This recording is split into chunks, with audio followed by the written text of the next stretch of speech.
Right, that's us off and going on our very first episode of UID 0.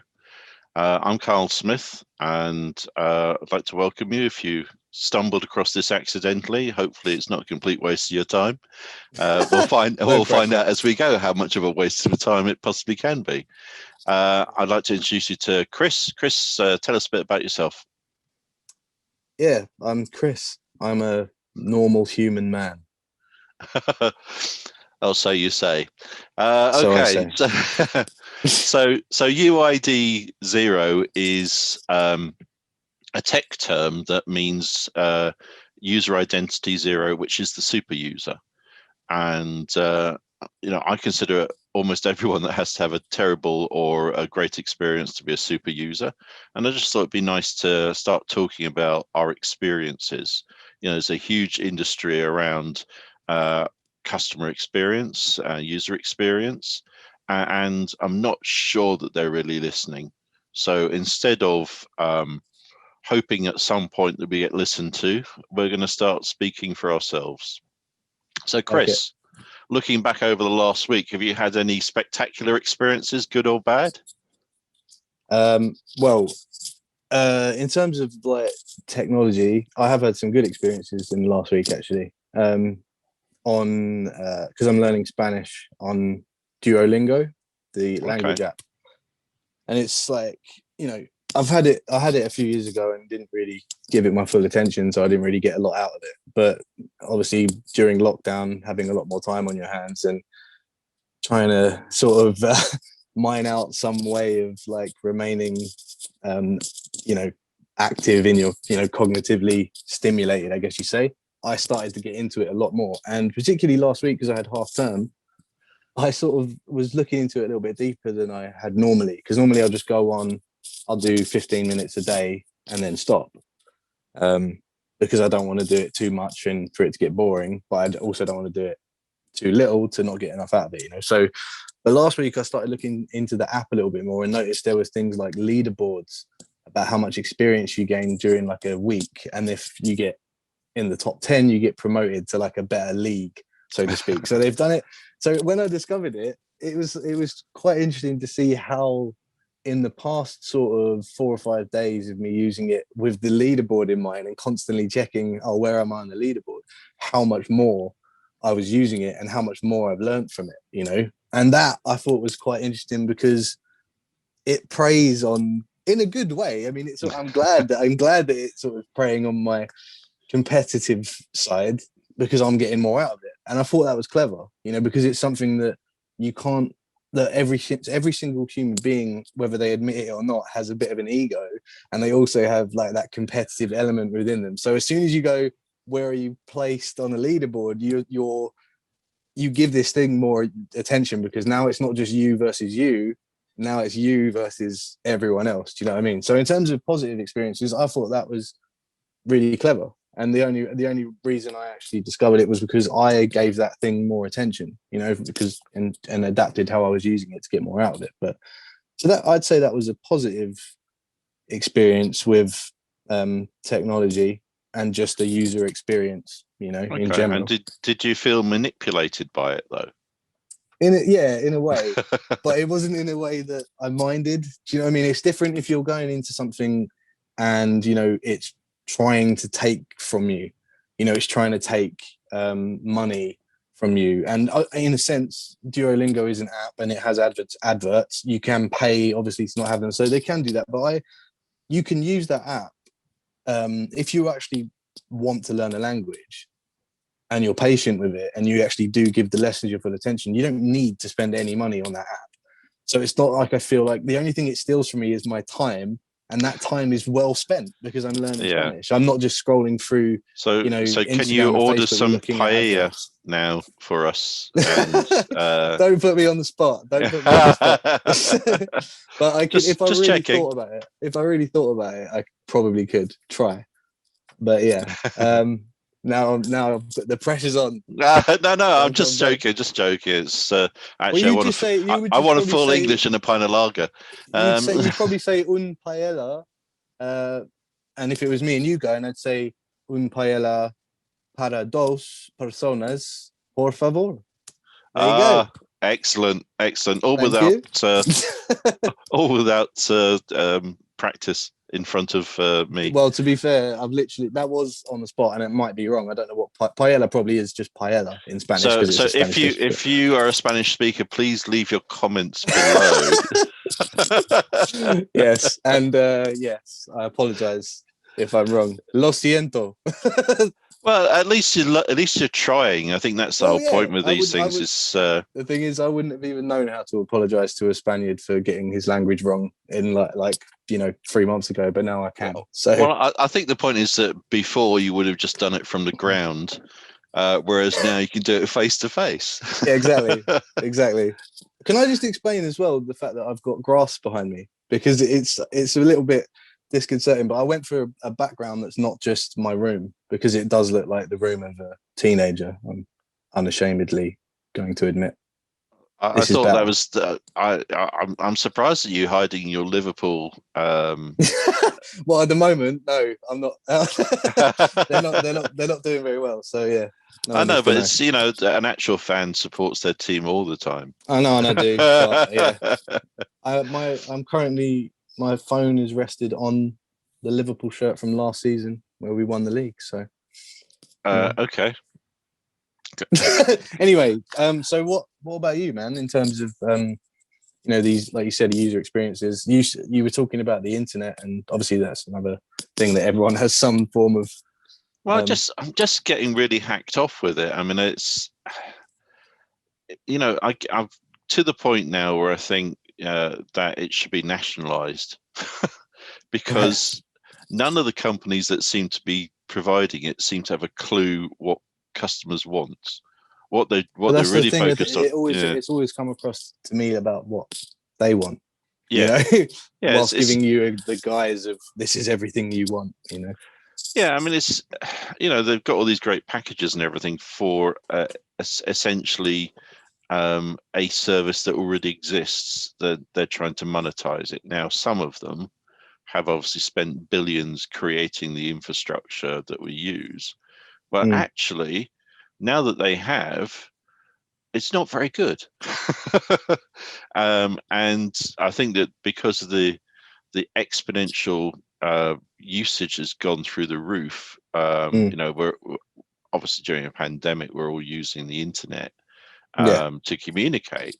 But even then, we're moving to a world where everything's on tap through the internet, and the communication level, which is the service provider level, just seems very disorganized. Is there like particular like apps and things that you're speaking about? Well, so or websites. So it's not so much websites, but communication applications. So Meetup, Zoom, those kinds of technologies are just a bit ropey, depending upon where you live. But it's not the application's fault; it's the internet's fault for not having the right kind of bandwidth available. So I don't want to blame Zoom for developing something that should work if you live in a city. Since I live in the countryside, it doesn't really work very well for me. I can see that. Yeah, that's why I slow down. That's why I slow down. So it's a bit irritating. But I mean, different times. I can see you while talking to you now. No, that's amazing in itself. That's the thing. I think in terms of like the lockdown and stuff like going on, and it's definitely, I think, made, well, I'm speaking for myself here, but it's definitely made me appreciate some of these things a bit more. Like you said, the time we're in now, like the idea of being able to speak to you like this whilst looking at you while you're in Scotland and I'm in England is like, you wouldn't have been able to like dream of doing that when I was in school. It just, so it's like that type of thing is definitely something to be thankful for, and it is obviously a good tool and a way for people to stay in touch. Well, we are living in the Star Trek universe. They showed this is what communicators were doing back Yeah, yeah, in right. the 1950s and well Yeah, 1960s, I think it was. But I think it's amazing, but at the same it's time, it's also a bit ropey. well, that's So the joy in a way. That's the joy of technology in itself is that there's always going to be advancements and ways to improve it. I mean, it's never good. There's never a point where a human being goes, right, that's perfect. Do you know what I mean? It's like it's always as going to perfect change as we are, because, well, exactly, and as diverse as we are, because that's the other thing. It's like I think the reason why we're always changing the technology is because we change, people change. People's what people value and what people sort of how they integrate with their apps, what they're looking for from the internet, and also just the transitions in culture and what is less accepted, what is more accepted, is constantly changing. So technology constantly changes, and it will continue to, because I think the two go hand in hand. If it's a person creating something, it's coming from inside their head, trying to work out what someone else wants. There's never going to be a full consciousness together. This is what we all need. There's always going to be someone with something up their sleeve, I guess. Yeah, no, and that's normal, and the early adopters pay for everyone else to use it. I remember when I got my first iPhone, people are going, "How much do you pay for a phone?" I'm like going, Yeah. "Well, I think the first one was like 550 quid." Mm-hmm. And people at that point, people were like paying 60 quid for a phone, and I'm going, "Yeah, but it's my entire office on a phone."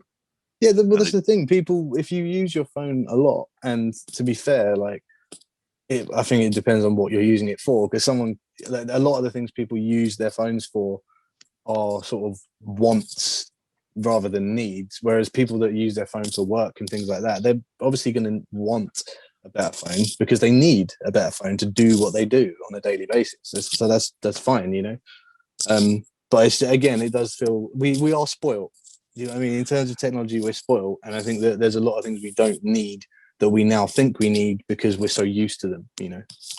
so is that because we've been told that to be a certain kind of person, the products or services that we get from these devices make us that? To some degree, I think. But again, that is what marketing does. It tells you, the person at home, that you need this thing, whether you felt like you did or not. But as soon as someone's put it in your head, you can't kill an idea. Once it's in there, you're like, oh, you're susceptible to losing your money for shit you don't need. Yeah. So what you're saying is stop listening to marketing. Well, the thing is, people get funny about all the things with adverts on social media apps and stuff. And the thing is, just like, well, if you realize what these things are, you realize that as long as you have a good relationship with those social media sites and you are aware, when to put them down, then I don't really care. Like, I don't give a shit if someone's advertising to me. It's like you walk out the door and you're being advertised to. No matter, they're everywhere. They're everywhere. So of course they're going to be on the most accessible form of technology in the world. Of course, it's about money. It's all about money. But the thing is, I think it's just about you as a person maintaining some responsibility over, how you use technology. Because people get depressed and start feeling shit about their lives, mainly because they're constantly being told they don't have things that they need, that they don't need. Yeah. Do you know what I mean? So this is the thing. You have to have, as the user, a level of responsibility, in terms of, deciding when to put your phone down, when it's appropriate to be scrolling through Facebook and Instagram. And because I use those sites, we all use those. Well, not everyone, but the majority of people use those things, and they use them for different reasons. So, and again, this is the point, isn't it? Every single human You being. use them to communicate. I use them to create lists of people I'm going to sort out later. Well, each to their That's own. a joke, everyone. That's a You've joke. got, yeah, but yeah. So again, What do you think then about so we kind of wandered a bit off topic, everyone, but the that'll happen. yeah, but if you're an Android user, that you can't stand Apple, and if you're an Apple user, you can't stand Android, and all Yeah, that sort of stuff, because it seems like brands are trying to turn us into tribes. Yeah, absolutely. And this this one thing I just switch off as soon as someone starts talking to me about my phone and their phone and what theirs does and what mine does and why theirs is better and mine is, or why mine is better or whatever. I switch off so quickly. I have both an Apple So yeah, and an you got both Android, bases covered. Fine. and the reason is that I'm involved in designing technology that has to Of work on them course. both. Yeah, So yeah. so I'm technology agnostic, even though I'm speaking on a Mac. Over there, I've got a PC. I don't Ambidextrous. ambidextrous. How about that? You heard it Yeah, here I first. think there might be a special dating group for that. But yeah, what were we talking about? We're just talking about being in tribes that Oh, technology, the that tribal thing. marketing is Yeah. making us. Well, the thing is, I literally went like, I mean, you obviously, like you said, you've got both because you need to have both. You need to like create things that work on both. That's fine. But I mean, in terms of my interest in, you know, I refuse to be like separated from people because they have a different type of thing to me. It's like I don't care. I don't. If Yeah, yours is Samsung, it's probably because you've had Samsung for long enough that you're comfortable with it.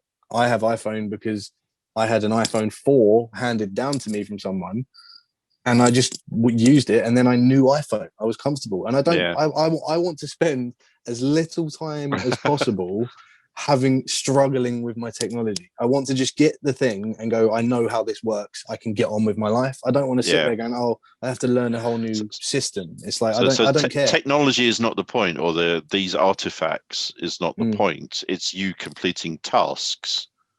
yes. You use it to communicate. You use it to play stupid games. You Hmm. use it whatever way you want to use it. I When I first got my first iPhone, because I was traveling a lot, I mainly used it to listen to music and to watch Hmm. films. I Yeah, didn't use it absolutely. much for phone calls. I used to get a lot of incoming calls, and Hmm. then I started to waste money on apps because when I say they're all free apps, but basically they Mm. got me to waste money on them. I'm trying to reduce that down, but I've restarted one app about 4 or 5 times now.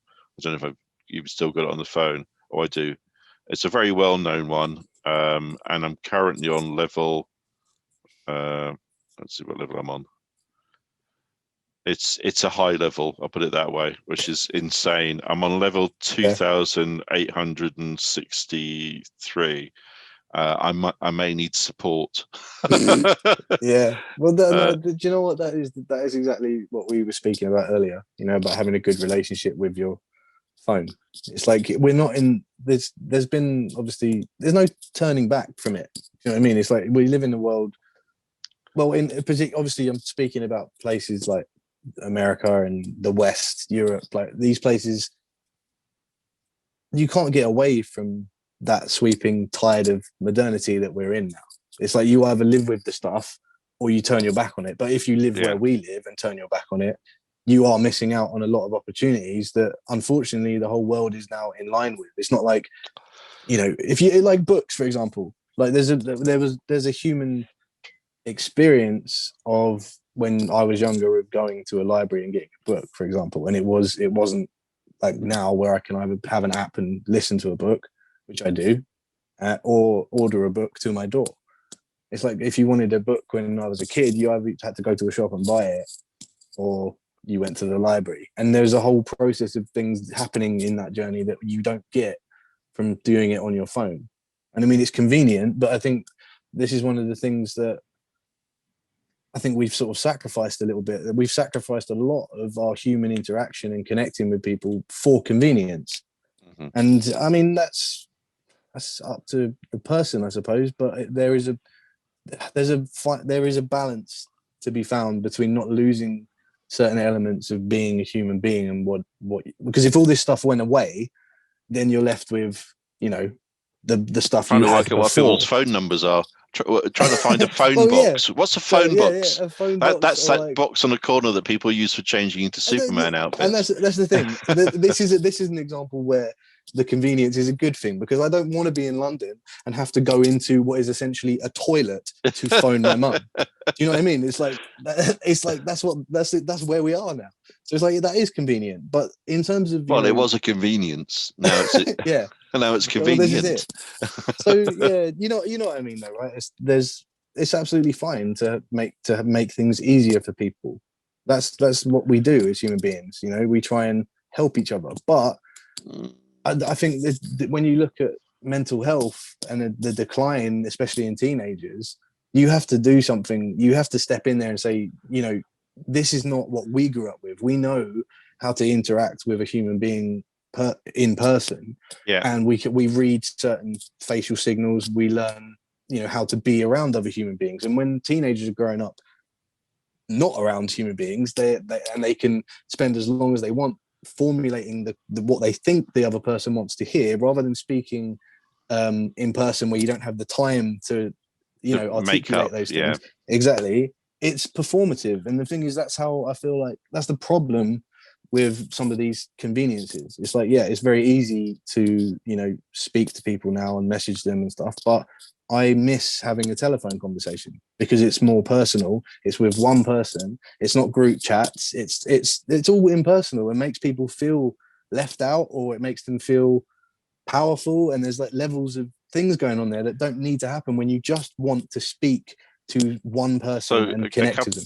So, you know me, I change for a long period of time. I would set up a Facebook account and then shut it down again, and then set up another one, because I like I've to got mess. About 8 different calls like on my Facebook, I think. Sorry, the reason is that I want to mess with the data stream. Yeah. Mate, I know you're just doing you, and that's fine. I know you. So I'm like, it's Karl doing Karl. So I just go, yeah, new Karl. Here's Karl. Hey, Karl. I'll invite 10 Karls to a conversation and I don't know which one I'm going to get, but. You always get me, but maybe with a different hat. Yes, usually.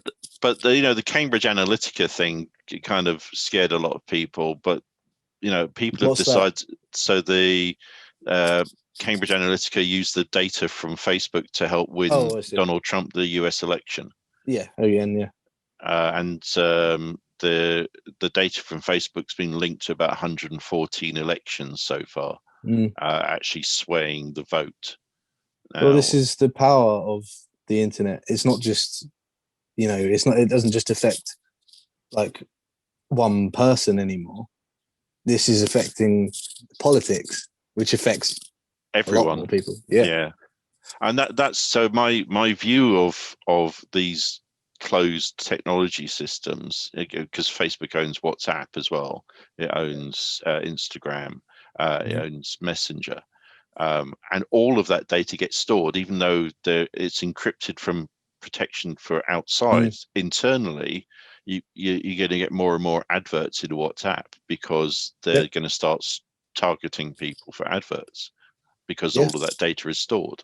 That's the price. If that's it, then so be it. That's the price we pay. That is the price, exactly, because you know, I remember when people started getting charged for their bank accounts, everyone was up in arms, and I'm going, well, you know, how do the banks pay their staff if they don't, you know, if they're not allowed to invest that money, which is what they were doing before, which was very risky, investing that market on the exchanges. Now they're not allowed to do that anymore because it caused a financial crisis. They still have to pay their staff. So if Facebook has 80, 100,000 staff and doesn't make money anywhere, how does it pay its staff? So there, as you say, there is a price. But is it a price that we want to pay? I mean, we seem to be, but I don't think people understand what we're actually paying. What was your score on that game again? Level. Level, yeah. Yeah, the level. Well, this is my point. Yeah, there is a price to pay, and we don't like. I think this conversation does come up a lot about, you know, the data being stored and stuff. And I'm not even going to sit here and pretend to understand.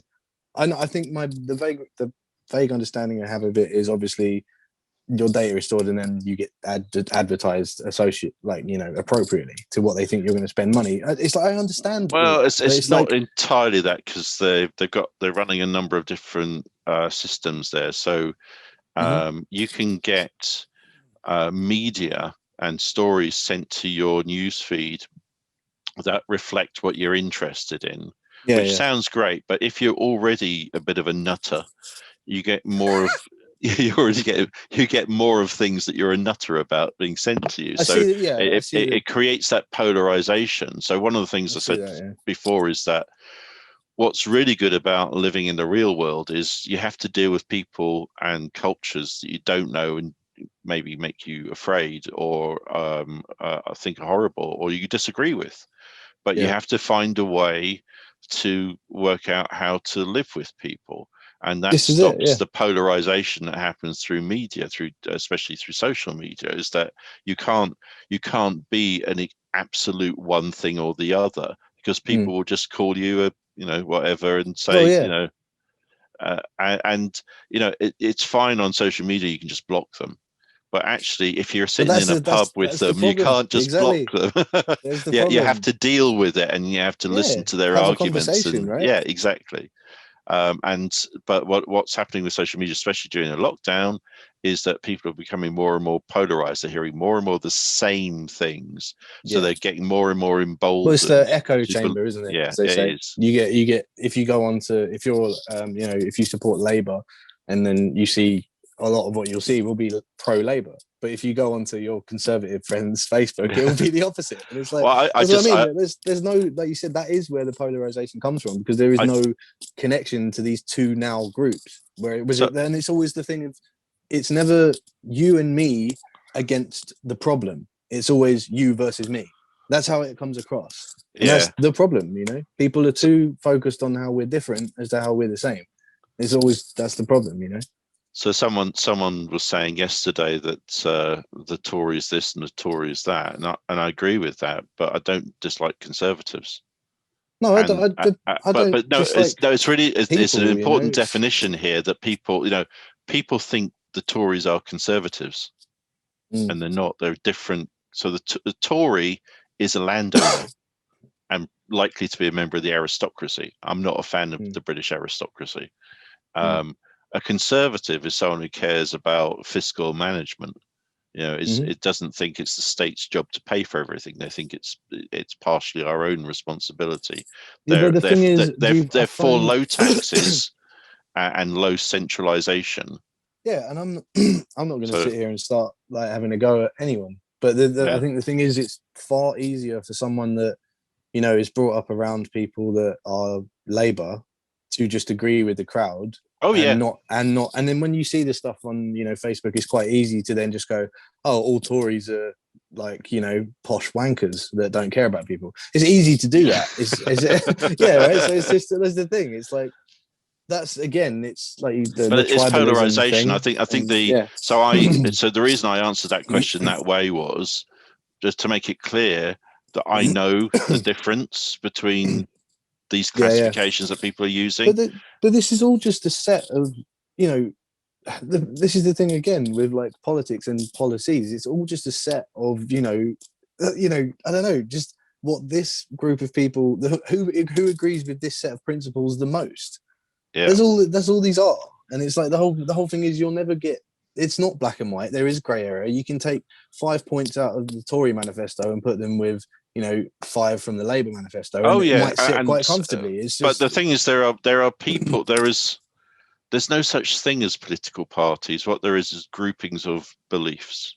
Yeah, that's it. And this is the thing. It's I've been in Westminster. I've been in the Strangers Bar. I'm not allowed into the main parliamentarian bar. They actually have a bar called the Strangers Bar. I had a pint of beer. But the point is that they may give it to each other in harsh words in the chamber, but afterwards they go and have a pint together because the rhetoric is what their job is. When they leave the room, they're humans, and so they don't. Some of them clearly dislike each other quite a lot, but most of them are just pretty much getting on with their jobs and representing the people that put them into office. Yeah. So, Well, there you how go. do we get into politics so quick? Oh, That was it was really interesting. That's the thing. Do we have to? We'll cut that. We'll cut all that out. No, I'm going to leave it in. I'm mean that way. Yeah. Well, But so the thing is, most of what we just said there, most people like that we know, like in our community, probably think very similarly. And that it's not like it's not like we're super in tune to it. It's just everyone can see it, but there's no escape from it. So this is where I always say, well, what I said earlier about you in terms of what you see on social media, how you interact with it, how often you do.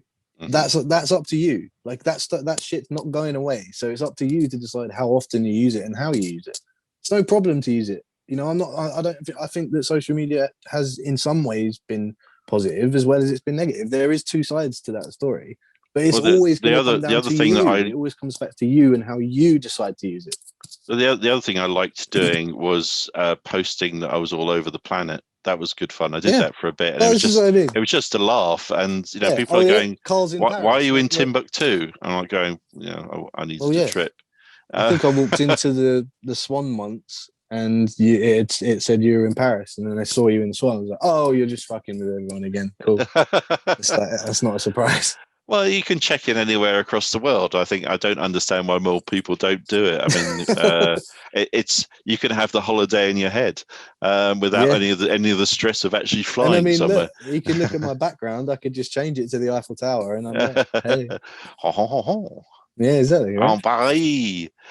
I'm not doing French. Spanish. That's where I'm at. Espanol. Okay, so any other good or bad experiences in the past week that I understand that you have a tin opener in your life? Oh, the tin opener. Yeah.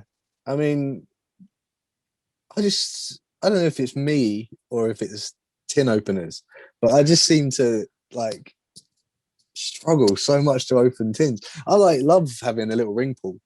That's just do that on all of them. Let's just get rid of the tin opener. Do we need a tin opener? So do you know what I mean? I think it's cost. I was going to say, does it cost? How much more does it cost to put that little ring pull on a can? How much more are we talking? I think it's quite a lot actually. But then, how much is it costing to make all of the tin openers? Yeah, but it's a different business. So the people that make the tins, well, I'm saying, they should get together and work it out because I just wanted to get some beans out of the tin. So what you're really wanting is an international standard that says no more tin openers, or someone to come around and show me how to use it properly because I'm inept, clearly. Okay, but no, to be fair, like I said, in terms of positive and negative user experience. I think by now, like keep in mind, we've been in lockdown for basically a year now, in and out, various tiers and all kinds of ladders and lots of crying. Yeah, lots of crying. By now I'm sort of in tune with like a sort of routine. I had to adapt. I think a lot of people have obviously had to adapt. But in terms of being one of the people that works from home and literally never leaving the house except to go to the shops, really, it's like I've had to force myself into my routine into a new shape, and I've had to take certain things more seriously than I did when I was going out and going to work because certain things got neglected when you're indoors all day. So a lot of things do. One, socially, you have to take into consideration that now you're not just going to bump into people anymore. You have to make an effort, and that's something I've been doing. It's not that hard because I like my friends. Do you know what I mean? It's not that difficult to sort of try and interact with them and want to do that. But exercise, big one, massive one.